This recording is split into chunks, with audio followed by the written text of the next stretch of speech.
Bonjour à tous, j'espère que vous allez bien. La deuxième saison de la série La Colo du Crétacé est arrivée le 22 janvier sur Netflix. Ce que je vous propose donc aujourd'hui, c'est une vidéo comprenant à la fois mon avis, une analyse de cette saison, ainsi que des théories concernant la saison 3. Avant de commencer, sachez qu'il y aura une partie sans spoiler dans laquelle je vais vous donner brièvement mon avis global sur cette deuxième saison, et que par la suite, j'enchaînerai sur la partie spoiler, qui sera plus longue, mais ne vous inquiétez pas, je vous préviendrai quand elle arrivera, et je mettrai d'ailleurs un chapitrage pour vous éviter de vous faire spoiler si vous n'avez pas encore vu cette nouvelle saison. Attention cependant car la partie sans spoiler comprend malgré tout des spoilers sur la première saison de la série. Je pense que j'ai tout dit. Sur ce, débutons avec la partie sans spoiler. Comme avec la première saison, la deuxième saison de cette série continue de nous surprendre et de nous impressionner par des scènes magnifiques et par la beauté de l'environnement d'Issanublar et de ses dinosaures. Les personnages poursuivent leurs aventures et leurs relations se renforcent au fur et à mesure que la série avance. On se retrouve donc avec un groupe de 6 jeunes coincés sur une île avec des dinosaures, et cela rappelle beaucoup ce qui est arrivé à Eric Kirby dans Jurassic Park 3. Par ailleurs, j'ai fort apprécié les hommages au roman de Michael Crichton. J'en reparlerai d'ailleurs plus en détail dans la partie spoiler. Du côté des points négatifs, et c'est un des deux points négatifs que j'ai relevés, c'est que pour une île comprenant de nombreuses espèces, on retrouve souvent les mêmes. Je vous en parlerai plus en détail lors de la partie spoiler, mais si vous avez vu la deuxième saison, je pense que vous savez où je veux en venir. L'autre point négatif, c'est le fait que Roberta n'a pas ses cicatrices. Personnellement, je trouve ça plutôt étonnant, étant donné que le Carnotaure Taureau a lui-même une cicatrice, et le concernant, il a même participé à une soirée grillade, comme Anakin sur Mustafar. Je trouve donc que c'est vraiment dommage que Rexy n'ait pas ses cicatrices dans la série La Colo du Crétacé. En tout cas, cicatrice ou pas, je suis très satisfait de l'importance que cette nouvelle saison a donnée à notre cher tyrannosaure. Je pense avoir fait le tour concernant la partie sans spoiler. Passons maintenant au spoiler. Je vais vous laisser 9 secondes pour partir, et vous pourrez revenir si vous le souhaitez une fois que vous aurez vu la deuxième saison.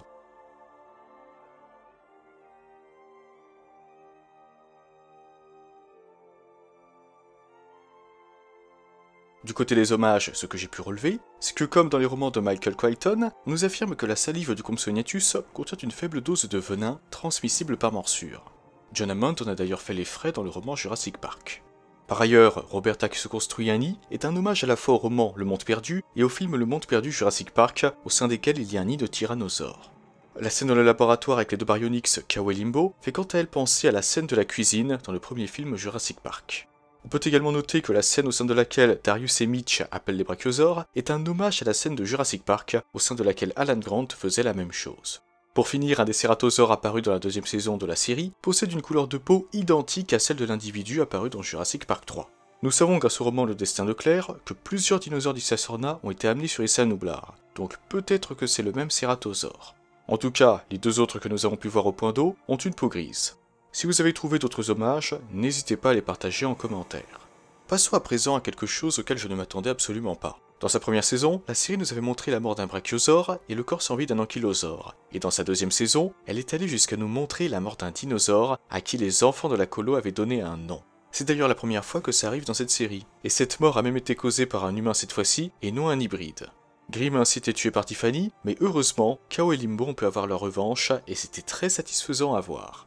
En parlant du trio de baryonyx, ça m'a étonné d'en voir 3 vivre ensemble. Je pense notamment à la scène où on les voit dormir les uns contre les autres. Dans le jeu vidéo Jurassic World Evolution, on n'a pas le droit de mettre plus de 2 baryonyx dans un même enclos, sinon un des 3 va casser sa pipe. J'ai essayé, et je peux vous assurer que c'est vraiment ce qui s'est passé. Je pense donc que les baryonyx, Grimm, Kao et Limbo, ont été élevés ensemble, et qu'un lien puissant se serait alors créé entre les 3 dinosaures, à tel point qu'ils dormiraient les uns contre les autres, comme nous avons pu le voir dans la série. N'hésitez pas à me donner votre avis.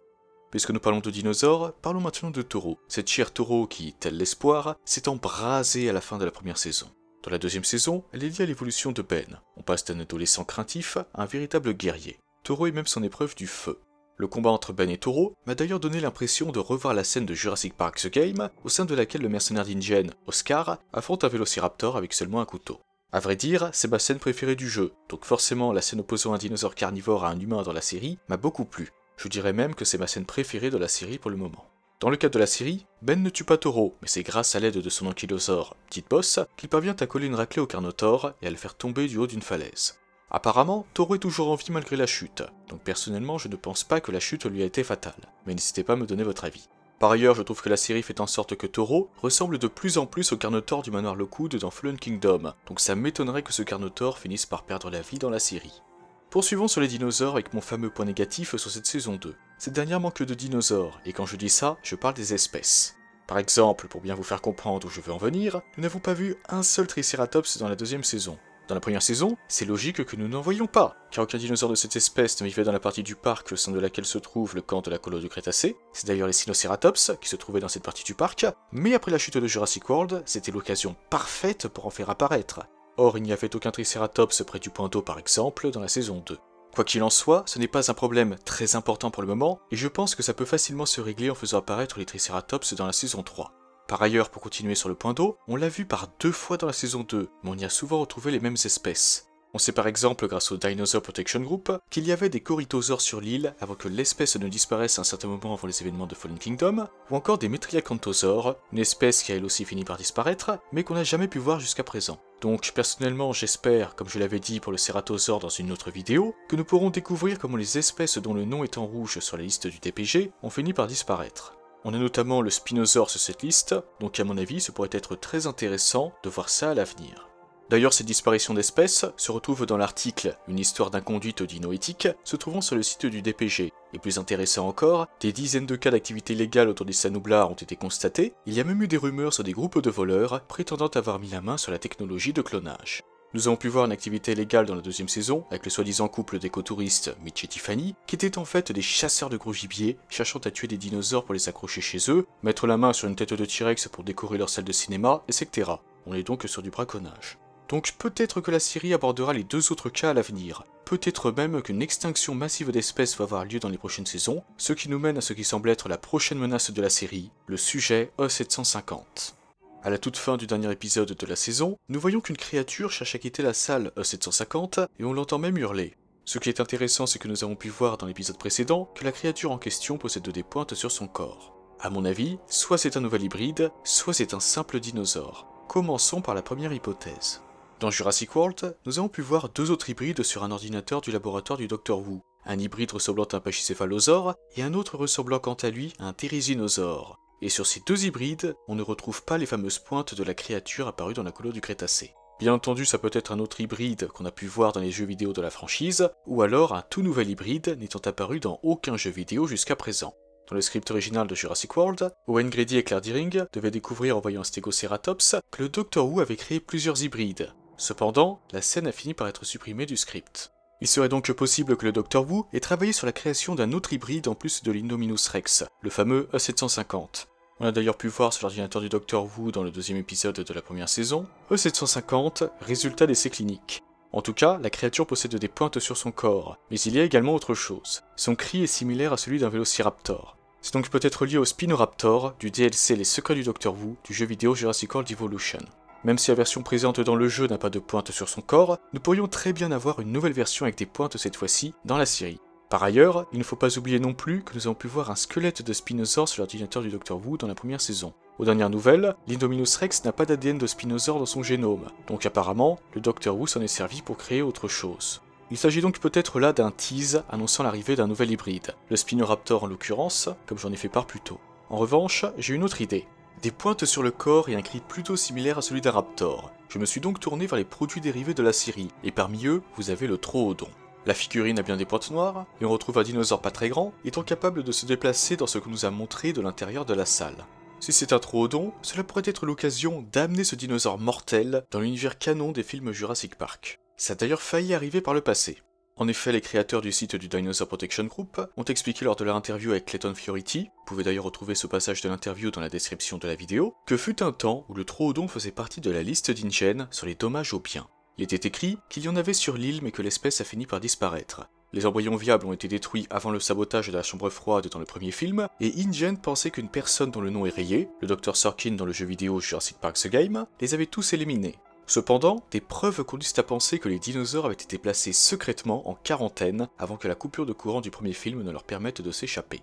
D'autres preuves permettent de penser que les Troodons ont tous fini par mourir. Redonner vie à ce dinosaure est strictement interdit. Si le Troodon a finalement été retiré de la liste et n'est donc pas présent sur celle se trouvant sur le site du DPG, c'est à cause de ce qui est expliqué dans le journal du Dr Sorkin.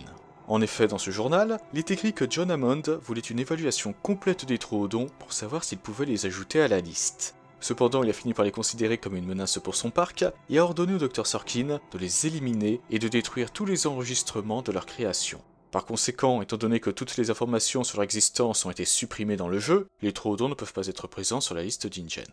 Ce qu'il faut savoir, c'est que le Troodon est présent dans le jeu vidéo, n'étant pas canon, Jurassic Park The Game de Telltale Games en tant que Troodon pectinodon, des dinosaures repoussants de par leur apparence, mais étant également extrêmement vicieux et dangereux. En effet, une simple morsure suffit à rendre folle la victime avant d'entraîner une paralysie et une mort cérébrale. Et pire encore, le Troodon peut pondre ses œufs dans son corps alors qu'elle est encore en vie, comme nous avons pu le voir dans le jeu de Telltale Games. D'ailleurs, si vous avez le DLC Les Secrets du Dr Wu, sachez que vous pouvez créer vos propres Troodons, et bien qu'ils ne ressemblent pas aux Troodons pectinodons de Jurassic Park The Game, ils ont gardé pour autant leurs mortelles caractéristiques. Leur morsure est empoisonnée, et le dinosaure mordu par le Troodon finit par avoir une mort cérébrale. Ça m'avait d'ailleurs surpris quand je faisais une petite expérience dinosaure en liberté dans mon parc, et que j'avais libéré des Troodons. De plus en plus de dinosaures, qu'ils soient carnivores ou herbivores, avaient été empoisonnés avant d'avoir une mort cérébrale pour certains. Il m'a fallu du temps pour comprendre d'où venait le problème. Par conséquent, si E750 est un Troodon, il risque de poser problème dans la saison 3 de la colo du Crétacé. Pas besoin d'un nouvel hybride, le Troodon peut représenter une menace à lui seul. Donc, pour conclure, à mon avis, soit c'est un hybride comme le Spinoraptor, soit un Troodon. Mais personnellement, j'ai plus l'impression qu'on part sur un hybride. De votre côté, n'hésitez pas à me donner votre théorie sur le sujet E750 en commentaire. Je pense que j'ai fait le tour. Personnellement, je suis très satisfait de cette deuxième saison, et j'ai hâte de découvrir la troisième saison de cette série, et j'espère que vous aussi. Cette série étant bien le lore de l'univers cinématographique de la franchise, et ça me plaît. De votre côté, n'hésitez pas à me donner votre avis sur la deuxième saison, et même sur la série de manière générale. C'est avec plaisir que je lirai tout ça, et que j'en discuterai avec vous. Sur ce, je vous souhaite une excellente journée ou une excellente soirée, prenez soin de vous, et n'oubliez pas, accrochez-vous, ça va faire mal.